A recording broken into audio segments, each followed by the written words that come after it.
The Colonel-in-Chief of this regiment is far from a remote figurehead.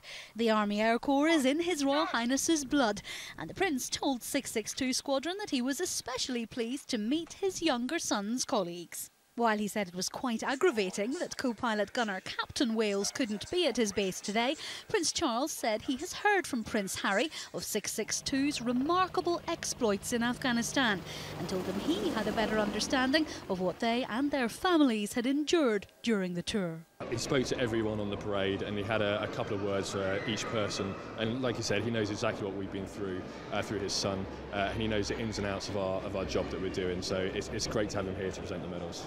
This pilot's flying off right away, but it's not work, it's his honeymoon after getting married on Saturday. Tom proposed to me the day before he deployed, so it was quite a busy 5 months while Tom was away, but we have lots of supportive friends and family who really looked after me, and lots of the other wives and girlfriends in the squadron really who could help me through that time. But planning for Saturday was probably the biggest take-up of my time, alongside making cakes and writing letters to send to Tom too. Reservists from the Bury St Edmunds-based 6th Regiment Army Air Corps volunteers deployed with the squadron as ground crew. Among them was a mother of 4 whose civvy job is as a firefighter. My eldest 2 they're big enough to know why I was going, what I was doing, and they were both very supportive. And the youngest 2 were too little to know, to even realise that I was gone most of the time.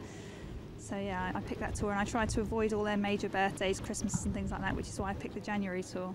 It was really nice that the families were mentioned, because they're the ones that are back here doing all the hard work. It's a mark of how frequently this regiment deploys to maintain that continuous Apache presence in Afghanistan that only around 40 soldiers were receiving their medals today.